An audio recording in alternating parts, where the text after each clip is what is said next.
गुरुदेव को पहचाना और मेरे गुरुदेव सही में साक्षात भगवान ही है, सही में। बस मैं एक इतना बोल के मैं यही करती हूँ, गुरुदेव को पहचाना और मेरे गुरुदेव सही में साक्षात भगवान ही है, सही में। बस मैं एक इतना बोल के मैं यही करती हूँ। सभी शिष्य रक्षा है पाते, सर्वव्याप्त सद्गुरु बचाते। सचमुच गुरु है दीन दयाल, सहज ही कर देते हैं निहाल। पूज्य संत श्री आशाराम जी बापू की नागपुर महाराष्ट्र की शिष्या श्रीमती रेखा नंदनवार के घर एक हफ्ते पहले रविवार 27 जून को श्री आशारामायण का पाठ, संकीर्तन आदि कार्यक्रम संपन्न हुआ। वहां ऐसा क्या हुआ जो बताते समय रेखा जी अपने अश्रुओं को नहीं रोक सकी। आइए सुनते हैं उन्हीं से उनका अनुभव। हरिओम। मैं बापूजी को कोटि कोटि प्रणाम करती हूँ। हमने संडे के दिन ये आशा रामायण पाठ करने की सोचा था, और क्या बोलते बा, उससे पहले हमने आशा रामायण और भगवत गीता और ये हवन करने का हमने संकल्प किया। ये संकल्प हमने महीने के आखिरी दिन का आखिरी संडे को करने का हमने तय किया। और मेरा नंबर 4 घर में हुआ और मेरा नंबर 5वां था। तो मेरे यहाँ संडे के दिन हुआ, और संडे के दिन हुआ तो वो जो कार्यक्रम है आशा रामायण का, तो वो हमने 2 दिन से के पहले ही मैंने तैयारी कर रखी थी। और सब लोग अपने साधक भाई बहने को बुलाया था। भैया आश्रम के जो रामसु भैया जी थे उनको भी बुलवाया था, और उनके ही सामने ये कार्यक्रम चल रहा था। बापूजी की फोटो रखवाई थी, और सब कार्य अच्छी तरह से हो रहा था। और सुबह से हमने क्या बोलते 10 बजे से आशा रामायण पाठ और गीता का पाठ और बापूजी के स्वास्थ्य के लिए भी हमने जाप किया था। और ये कार्यक्रम हुआ, और होने के बाद हमने हवन किया। हवन में 2-3 आहुति डाली, और डालने के बाद बाकी के साधक बोल रहे थे कि 4-5 साधक बोल रहे थे कि ऊपर से यानी हमारे यहाँ पीओपी है, तो ऊपर से ऐसे फटाके जैसी आवाज आई। तो उतना गौर मेरे को तो नहीं आई आवाज, लेकिन मेरे मिस्टर भी बोल रहे थे कि थोड़ा आवाज आया। बाकी के साधक भी बोल रहे थे कि थोड़ा सा आवाज आया। तो उन्होंने हमको कुछ भी नहीं बताया। तो सब हवन भी हो गया, पूरा कार्यक्रम भी हो गया, और बाकी के लोगों को ऐसे लगा कि वाह, ये जो आवाज आई तो ये ऊपर से आई, तो ये पीओपी गिरने वाली है या कुछ होने वाला है। तो उन्होंने यानी उनके मन में ये वो विचार था। तो वो पूरा कार्यक्रम हो गया, यानी आशा रामायण भी हो गया।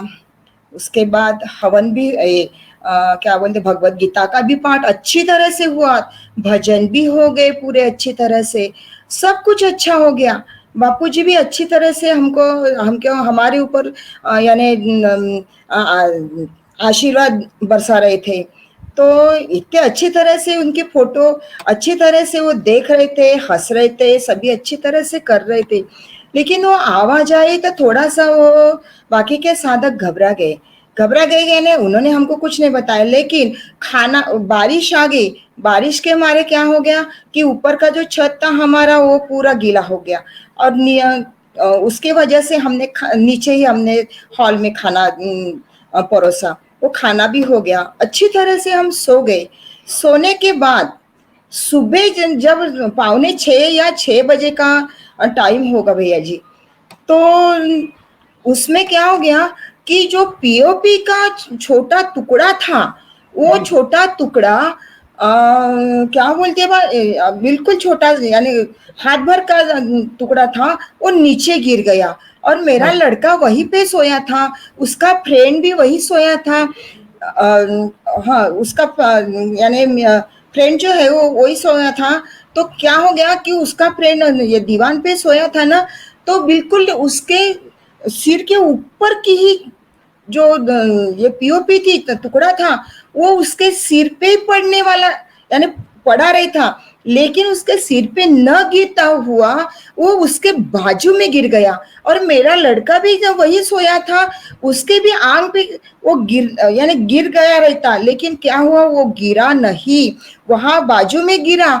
और देखो बापू की कितनी कृपा हो गई कि उस दिन, यानी हमको, मेरे को ऐसा लगा कि देखो कि बापू कितने, यानी अपने ऊपर, साधक के ऊपर कितनी कृपा बरसाते हैं कि उस दिन, समझो उस दिन हो गया रहता, यानी पीओपी गिर गई रहती, तो हमारे जो साधक है, बाकी का जो कार्यक्रम है आशा रामायण का है, वो उस दिन क्या हो गया रहता, बाकी के लोगों को क्या हो गया रहता, मैं तो ये सोच भी नहीं सकती थी।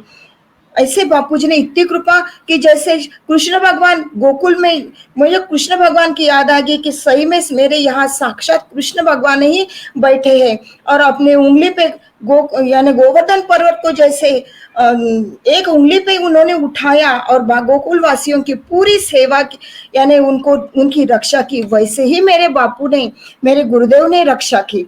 समझे, नहीं तो उस दिन क्या हो गया रहता और क्या नहीं, मैं सोच भी नहीं सकती थी। ऐसी बापूजी की कृपा बरसी कि सुबह सुबह वो गिरा और किसी को कुछ भी नहीं हुआ।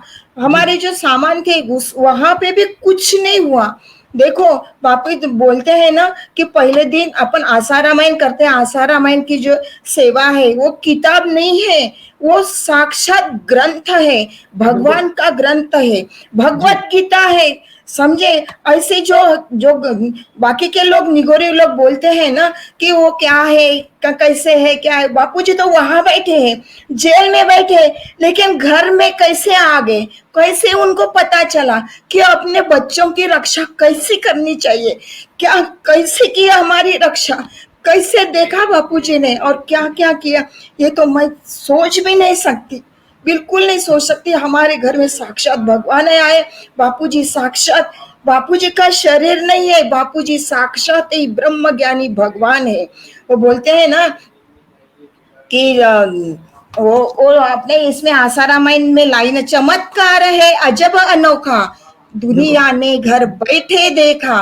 देखो एक एक लाइन जो है ये आशा रामायण की, वो ब्रह्म ज्ञान है, उसमें भरा हुआ है।